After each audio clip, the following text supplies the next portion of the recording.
Por los dioses, ¿en qué me he convertido? En padre. Destruir el Olimpo, eso es cosa del pasado. Ahora... ¡Pillado! Están muy preocupados por el comportamiento de su hijo. Ya verás cómo ve al Papa las notas de matemáticas. Madre mía, que... No me jodas.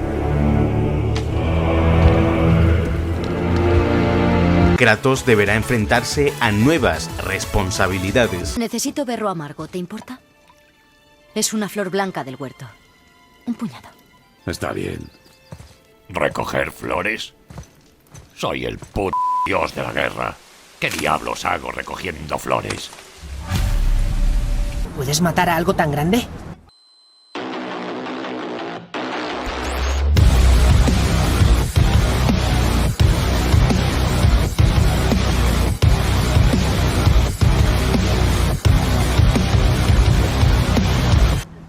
Solo si está distraído. Traduce esas runas, chico. Aquí pone J. Woolen. ¿Es un dios nórdico? ¿Qué quiere decir, padre? Que le des a like con una de tus flechas. Y te suscribas cuando lance mi hacha al botón de suscribirte. Porque estas son 30 curiosidades acojonantes de God of War. Cuando nos enfrentamos a Sigrun en el Consejo de las Valquirias, durante nuestros primeros intentos podemos ver cómo Jormungand observa nuestra pelea con bastante interés desde la distancia. Hola, Juan Carlos. Pero si morimos una y otra vez, Jormungand acabará yéndose de puro aburrimiento porque tardamos demasiado en matarla. Somos demasiado mancos y la pelea ya no le resulta entretenida.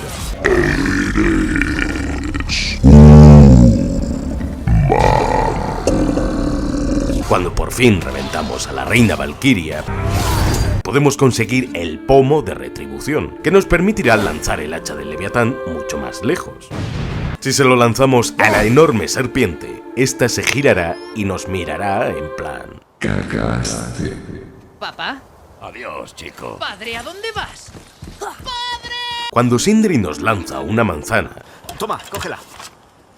Kratos la corta por la mitad con su hacha en lugar de cogerla, ya que, según la tradición, en la antigua Grecia, lanzarle a alguien una manzana era una declaración de amor.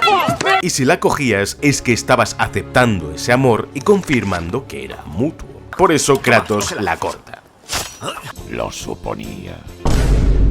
Kratos es griego y sabe lo que significa, pero Sindri no. Qué desperdicio hacerle eso a esa manzana. Esto se remonta a cuando Paris le dio la manzana a Afrodita en los mitos griegos. Pero, ¿cómo iba a saber eso Sindri? Cuando encontramos la cabeza de Thamur congelada, si le lanzamos el hacha del Leviatán a la boca, podremos soltarle uno de sus enormes dientes que caerá al suelo. Yo no lo sabía, pero ahora me alegra saberlo. Si después de cortarle la cabeza a Mimir, pasado un tiempo regresamos al mismo árbol donde estaba preso, podremos pulsar círculo y Mimir reaccionará al ver su cuerpo aún en el árbol. Vaya, hay cosas que nadie debería ver nunca. Gracias por eso. Además, tras llevarnos su cabeza, el árbol muere. Pues cuando este estaba preso, el árbol aún tenía hojas y era de color verde. Pero al regresar, lo encontramos completamente seco. El nombre de Gresnir es muy parecido a Gresla, que significa terror en nórdico antiguo. Veremos que este dragón tiene unas alas muy pequeñas, como si estuviesen rotas y desgastadas. Esto se debe a que el dragón ha tenido que adaptarse a lugares cerrados donde las rocas y pasajes angostos le han roto las alas. Cuando lo derrotamos, al caer Kratos no le da la espalda y da un pequeño paso hacia atrás. Una referencia a que este aprendió de su error del pasado al ser aplastado por el coloso de Rodas en God of War 2, cuando creía haberlo derrotado. Por eso Kratos ahora no le da la espalda a su enemigo hasta verlo muerto y da un paso hacia atrás. Si regresamos donde está el cuerpo del dragón más adelante en el juego, encontraremos que sus restos se han ido descomponiendo con el paso del tiempo. Y ahora podemos ver más claramente su calavera, pues ha ido perdiendo la piel y las escamas. Cuando encontramos el vino de Lemnos, al abrirlo escuchamos una flauta.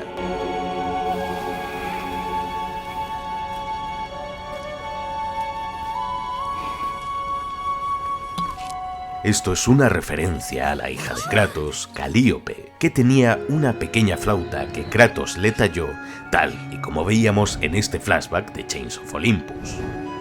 También escuchábamos un tema con flauta llamado Calíope en este mismo juego, y que atormentaba a Kratos por los recuerdos de su hija. Al abrir el vino, a Kratos le invaden la nostalgia y los recuerdos de su pasado en la antigua Grecia. En la vasija, no solo vemos a Kratos con las espadas del exilio, sino que por detrás vemos a los griegos tratando de reconstruir un panteón. Un guiño a cómo Kratos acabó con todo el Olimpo, y Grecia jamás pudo recobrarse de esto. Kratos se niega a que su hijo conozca su pasado, por eso rompe el jarrón casi por acto reflejo. What'd you find? A lo cual Atreus le dice: I guess you do like to smash pottery. y es que en los anteriores God of War debíamos romper los jarrones para conseguir los míticos orbes rojos, aunque bueno, no era la única manera de romper jarrones en la antigua Grecia. Padre, ¿por qué odias tanto los jarrones? ¿Es que te han hecho algo? Esos jarrones me traen recuerdos muy sabrosos. El símbolo de este primer juego tiene 8 símbolos grabados en él. Cada runa representa la primera letra de cada uno de los reinos de Midgard, empezando desde abajo por Muspelheim y siguiendo hacia la izquierda Niflheim, Asgard, Svartalheim, Helheim, Alfheim, Jotunheim y Vanaheim. Midgard no aparece porque estaría en el centro de esos 8 reinos, siendo el 9º. También vemos la cabeza de Jormungand, y que el símbolo es el omega de Kratos, la misma forma que tiene la fíbula con el que porta el hacha del Leviatán, y el símbolo que aparece de nuevo bajo el pequeño tótem de Kratos en el menú principal. Kratos solo toca el suelo con la espalda cuando morimos en el juego, lo cual es una deshonra para un espartano, tal y como le dijo a su hermano Deimos en Ghost of Sparta. La espalda de un guerrero espartano jamás toca el suelo. Incluso en la muerte, un espartano da la cara en combate. ¿Eres un espartano o no? Aunque, bueno, técnicamente sí que toca el suelo con la espalda más de una vez. Bueno, muchas, pero que lo haga siempre cuando muere es algo simbólico y un guiño a este lema espartano. Durante la primera pelea contra Baldur, vemos cómo Kratos se tira al suelo con Baldur y lo inmoviliza con una técnica de lucha. Esto es el Pancration, o Pancracio, que es como se llamaba al boxeo griego en los Juegos Olímpicos de la antigua Grecia, y que Kratos conoce perfectamente, pues parte del entrenamiento de los espartanos era la lucha. Kratos no es que sea muy hablador, precisamente, pero en esta entrega habla particularmente poco. O solo dice: Voy.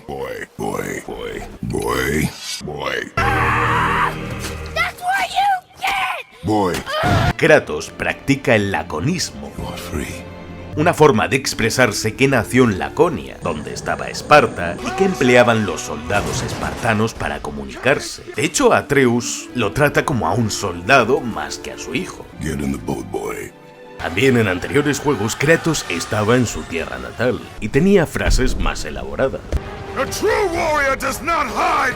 Pero ahora, al estar en tierras nórdicas, al no dominar tanto el idioma, su lenguaje es más limitado. Atreus. Venga, sabes hablarlo. No será tan difícil leerlo. Yo ya sé leer, chico. Sí, mira cómo lee a tu padre.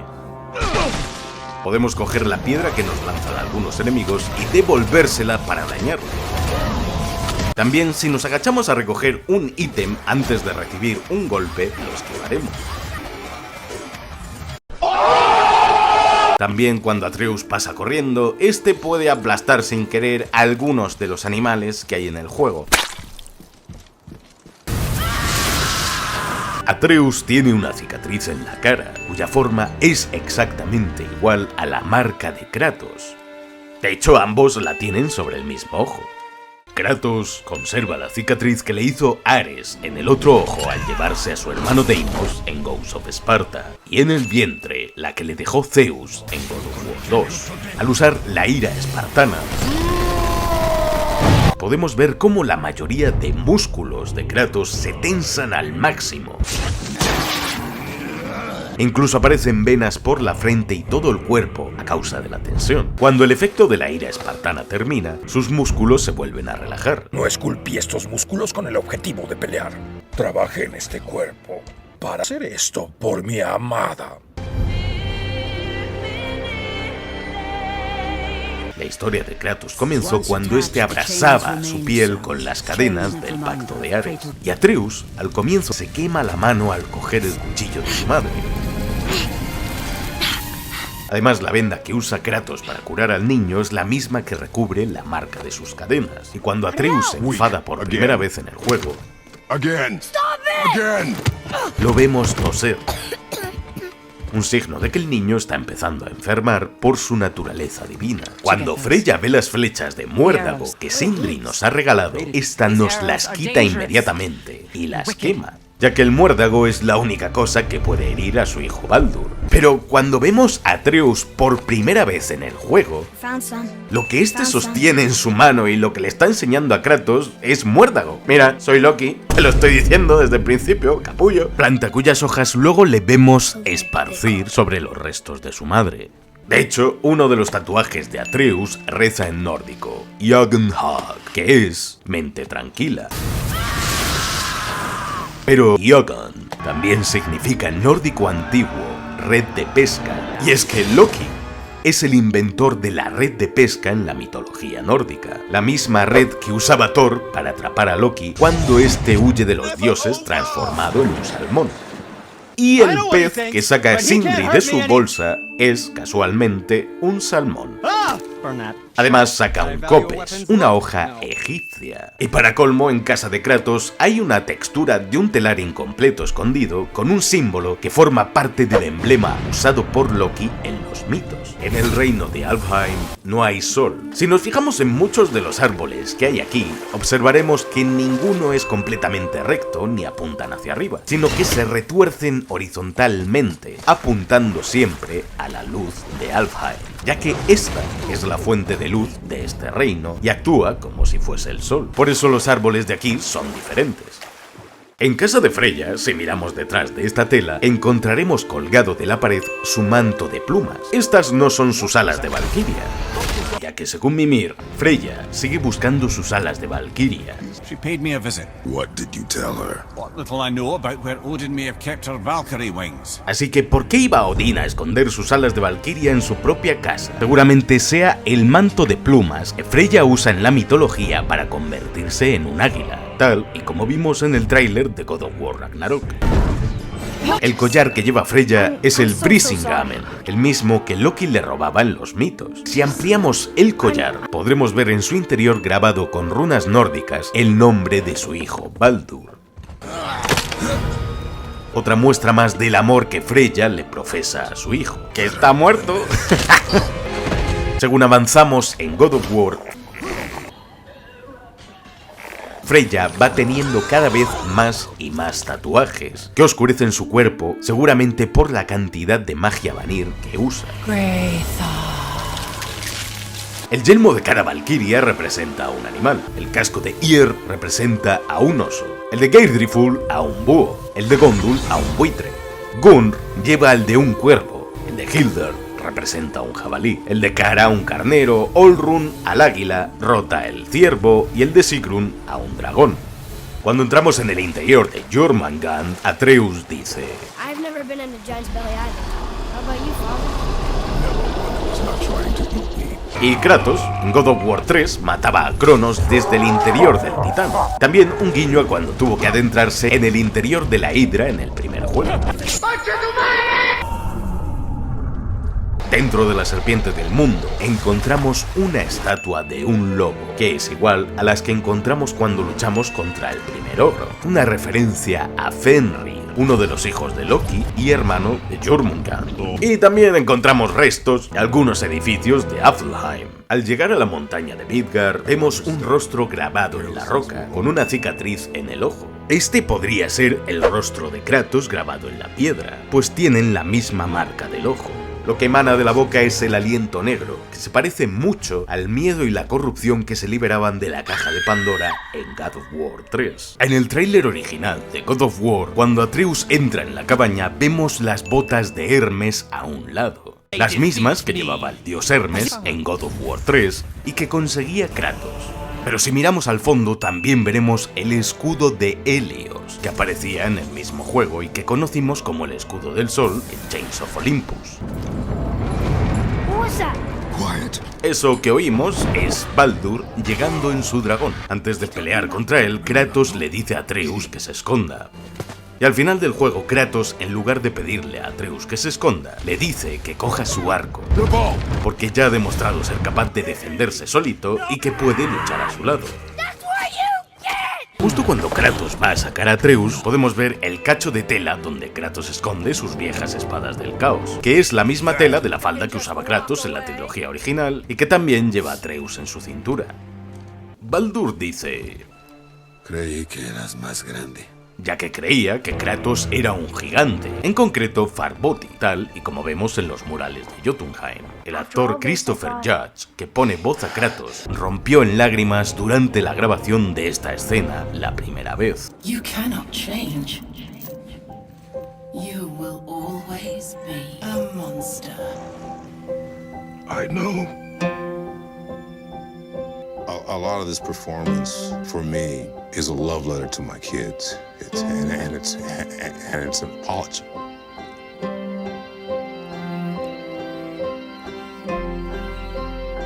And that's all I'm gonna say.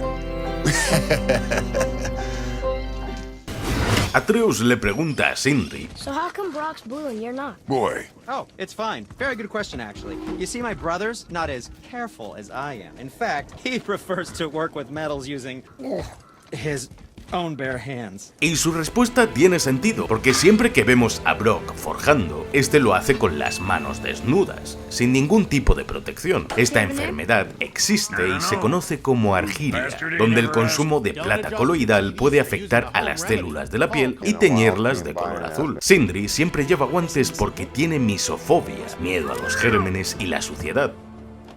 Y también afefobia, miedo a tocar a otras personas o que le toquen, aunque no dudó ni un segundo en enfrentarse mano a mano a Kratos para proteger el honor de Faith. Sindri y Brock son conocidos en el juego como los hermanos Uldra. Los dos salieron cada uno con una Uldra, el equivalente a las ninfas de la mitología escandinava. Vemos a Brock comiendo. Sí, este trozo de carne pertenece a su montura, maldita actitud, que se la acaba comiendo, algo que molesta a Atreus, ya que puede comunicarse con los animales. Where's your beast of burden? I ate her. What is wrong with you? She was your friend. Poder que demuestra cuando invoca a Jormungand. De hecho, hasta le cambia el color de ojos cuando despierta por primera vez este poder. El escudo que lleva Modi tiene grabado el mismo símbolo que portan las puertas selladas que debemos abrir en el juego. Este símbolo es el Ejalsmor, que significa yelmo del terror, pues se grababa en los cascos y escudos vikingos como el de Modi para proteger a los soldados antes de una batalla, aunque a este no le sirve de mucho.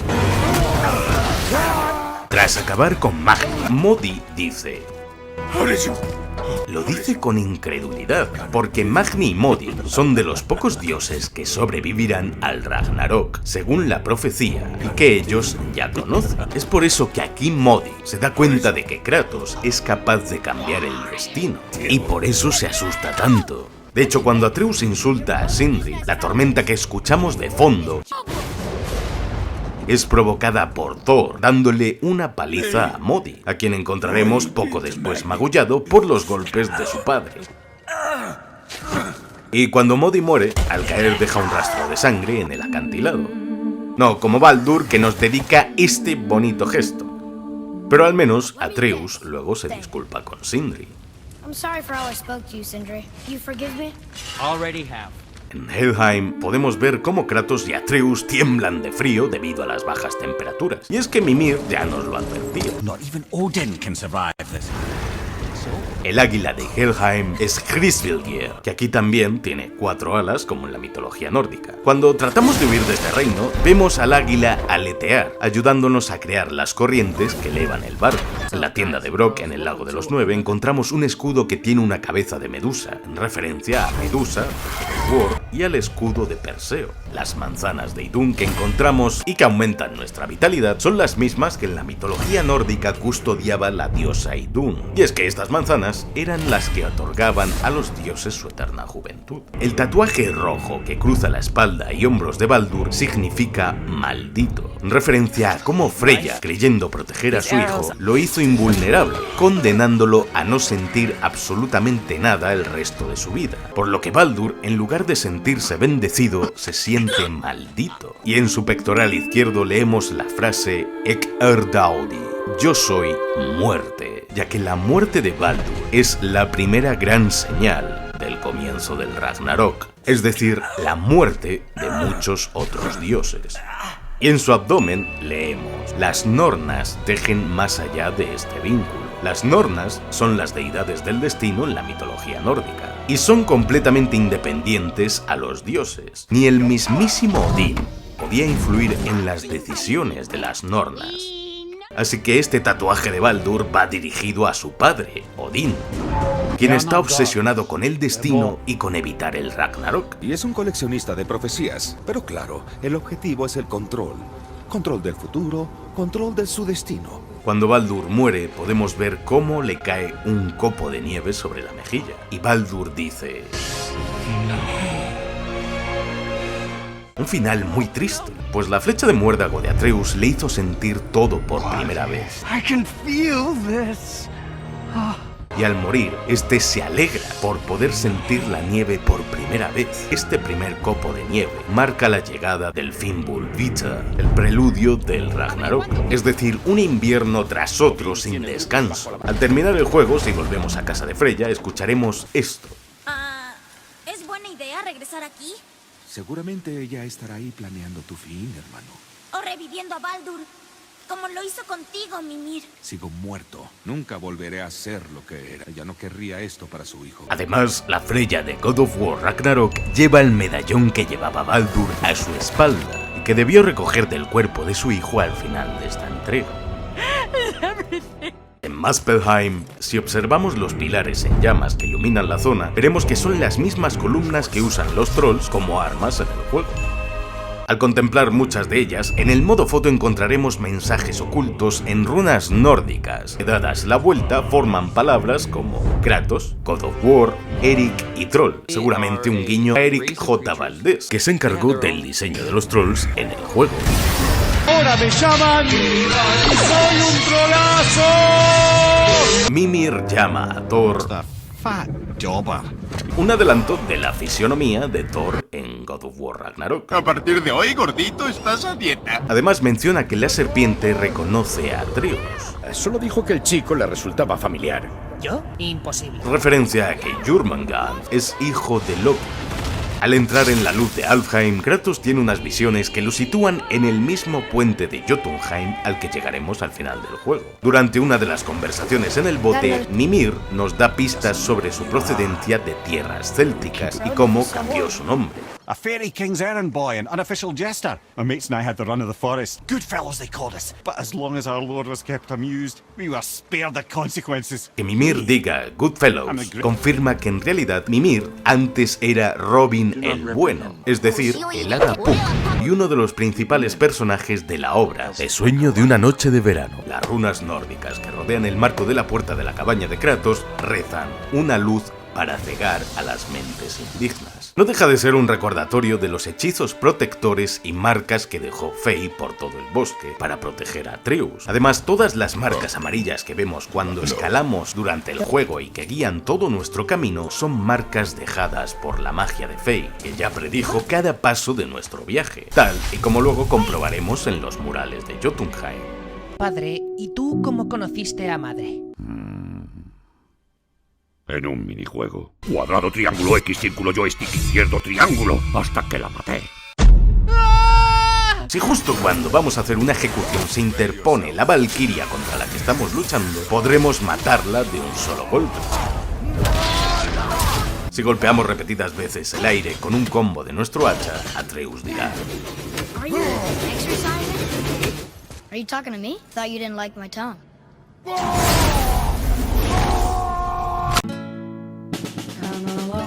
Al igual que si lo lanzamos antes de saltar al vacío, veremos cómo luego el hacha cae en la distancia. Al resolver uno de los puzzles para abrir un cofre, oiremos: The runes symbolize the three Norns. Nornir, The Fates. the fates. Come from them. una referencia a las hermanas del destino con las que Kratos acaba en God of War 2. Lo que le dice a su mujer Faye cuando Kratos la coge en brazos antes de quemarla es lo mismo que le decía a su hermano Deimos al enterrarlo en Ghost of Sparta. Tú ahora eres libre, hermano. Kratos y Atreus deben llevar las cenizas de Faye, y Kratos ya porta en su piel las cenizas de su mujer y su hija desde la trilogía original. Kratos le enseña a Atreus a usar el arco, arma que ya dominaba el espartano en God of War 2 con el arco de Tifón, y el de Apolo en God of War 3. Kratos le cuenta a Atreus la siguiente historia. El caballo quería vengarse de su enemigo, un ciervo, pero no podía matar al ciervo solo. El caballo conoció a un hombre, un cazador, e hicieron un trato. Juntos mataron al ciervo y el caballo saboreó la victoria. Pero el cazador no liberó jamás al caballo y lo hizo su esclavo. Entonces vengarse le costó su libertad. Espero que valiera la pena. No fue así. Una metáfora de la historia de Kratos y su pacto con Ares, la historia que narra el mapa del tesoro del capitán del barco. Ya sabéis a quién hace referencia. ¡Tú otra vez no! No he vuelto por ti. ¡No! La visión de Zeus y Kratos en Helheim es parte de la paliza que Kratos le da a su padre al final de God of War 3. ¡No, suéltenme! Muspelheim tiene desafíos como los desafíos del Olimpo y las míticas arenas de combate de la saga. Con las espadas del caos podemos hacer el ciclón del caos, la carga espartana de Ghost of Sparta y decenas de movimientos de la trilogía original. Cuando habla sobre Helheim, Kratos dice: The realm of the dead. Do you know it? Not this one. Y es que Kratos ya conoce de sobra el inframundo del mundo griego. Hasta el cuerno con el que llama a la serpiente del mundo podría ser un guiño al primer God of War, donde Kratos usaba otro cuerno para llamar al titán Cronos. La frase de es la misma que pronunciaba Zeus en God of War 2. El ciclo al que se refiere es al que inició Cronos, pues el padre de Zeus destronó a su padre Urano. Fue este quien lo condenó a Cronos y a todo su linaje a que sus hijos mataran a sus padres. Por eso Zeus usaba esta frase al impedir que Kratos lo matara, o eso creía. Podemos conseguir la armadura de merluzo de la guerra, la misma que conseguíamos en God of War 2, con la que nos disfrazábamos de Pedro. Motivo por el cual esta armadura tiene escamas. Cuando Mimir descubre que Kratos es el dios de la guerra griego, este dice: Estoy colgando de la cintura del maldito fantasma de Esparta. No me llames así. Cuando Kratos le dice a Atreus que hay consecuencias por matar a un dios, ¡matar a un dios tiene consecuencias! Kratos se está refiriendo a todas y cada una de las consecuencias que se desencadenaron con las muertes de los dioses griegos que mató en el pasado. Supongo que realmente nunca superas perder a las personas que te importan. Nunca. Kratos lo sabe bien, pues tampoco superó nunca la muerte de su hija ni de su mujer a manos de él mismo. Uno de los espíritus nos cuenta cómo su propio hijo lo mató. Mi hijo afiló su daga en ella justo antes de apuñalarme por la espalda. ¿Qué? El malnacido pensó que era su turno de liderar el clan. Y es que todo le recuerda a Kratos cómo él mató a su propio padre.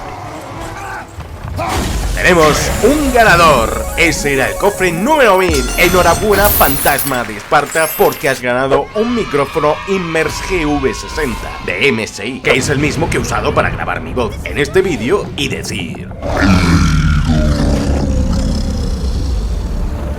Al disparar sus flechas, Atreus dice: ¡Lista! Cuando lanza una flecha normal, y Osta para las flechas lumínicas, traduciéndose como golpear, y Bruma para las flechas de conmoción, que quiere decir trueno. Atreus llama Charlie a la tortuga en la que vive Freya. ¿Qué tal, Charlie? ¿Está tu amiga la bruja por aquí? Un guiño al artículo de GameSpot de 2016 que aseguraba que el hijo de Kratos se llamaba Charlie. GameSpot says it's Charlie. Charlie. Y los de Santa Mónica Studios decidieron llamar a la tortuga Charlie como mozo.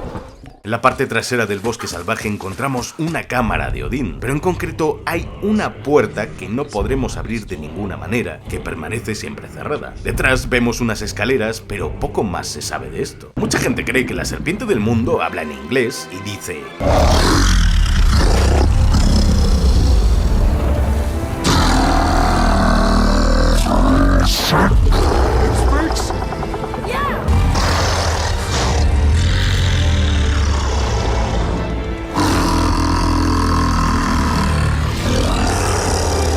Pero esto no es cierto, porque habla una lengua muerta inventada. Al igual que tampoco sabemos quién diablos toca el cuerno de Jormungand cuando estamos en el ascensor.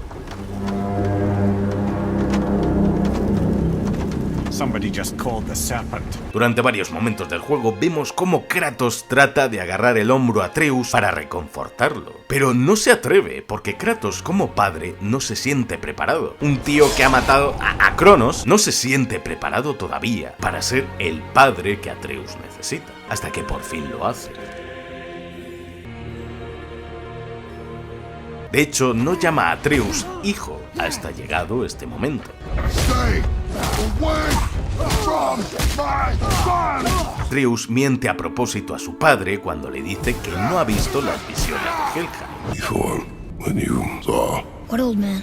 2 horas después. I killed my father. That was your father in hell. Atreus miente adrede porque sabe cómo es su padre y que lo que oculta lo atormenta. Por primera vez vemos a un Kratos que se preocupa por alguien de verdad, y no solo por la destrucción del Olimpo. No vemos al Kratos implacable que mataba dioses sin pestañear. Vemos el daño, su ira hacia sí mismo, el remordimiento, la culpa. Vemos al monstruo por primera vez frente al espejo. Ya no soy tu monstruo. Vemos a un Kratos abatido por la pérdida de su mujer y el duelo de un ser querido en silencio. No confundas mi silencio con falta de duelo. Llora a tu manera y yo lo haré a la mía. Y es que el verdadero responsable de que Kratos cambie, se precipite, se preocupe, de que lo inunde el miedo por primera vez, de que sienta, es Atreus, su hijo. Found some. Kratos por primera vez tiene algo que proteger y también debe mirar a su propia historia a la cara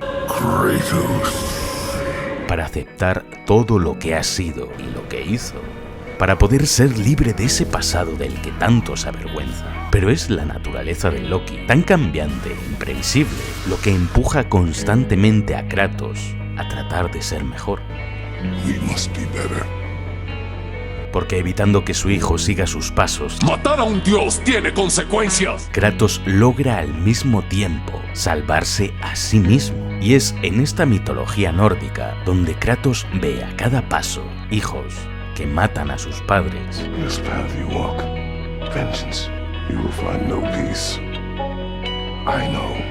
Padres que intentan controlar el destino de sus hijos. Kratos es un padre implacable que le recuerda constantemente a Atreus todo lo que hace mal. Vemos a un Atreus que por primera vez sabe lo que debe estar sintiendo su padre cada vez que mira atrás. Y es que tanto Loki como Kratos son aquello a lo que más teme por encima de todo la mitología nórdica: el cambio. You will never change. Al final del juego llegamos a nuestra meta, a Jotunheim. El viaje de padre e hijo llega a su fin en un sitio que encarna toda esta transformación que ambos sufren durante el camino. Pero nunca es demasiado tarde para aceptar lo que somos, nuestro pasado, nuestros errores, ni nunca es demasiado tarde para intentar cambiar. Reescribiremos nuestro destino, chico. Desde niño siempre vi a mi padre como ese superhéroe junto al que jamás podría pasarme nada malo. Era alguien que no tenía miedo a nada, ni a nadie. Que sería capaz de mover montañas, acabar con dragones, cuya fuerza sería capaz de mover el mundo. You're really strong. Esa persona que le arrancaría la cabeza a cualquiera que me hiciese un solo rasguño y que me salvaría la vida sin dudarlo, una y otra vez, y que saltaría al vacío por mí.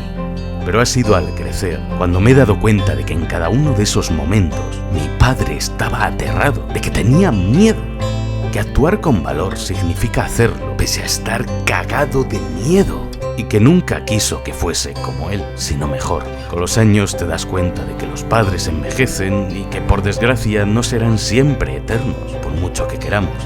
Y es que si alguna vez mi padre ha cambiado en algo, fue por mí. Nosotros, los hijos, somos ese cambio irreversible en esa historia. Algún día también seremos padres y solo de pensar en ello siento el mismo miedo que Kratos en toda esta odisea. Pero si alguna vez soy un buen padre, espero serlo al menos la mitad de bueno de lo que lo has sido tú para mí. Gracias, papá.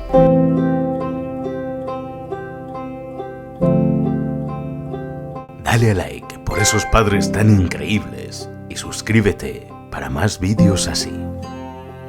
Padre, ¿qué es ese temblor? ¿Tú también lo has notado? Sí. Me ha parecido oír el pero de J. Woolen. ¿Qué está pasando? J. Gulen me lo ha dicho. Prepárate, chico. Se acerca el Ragnarok.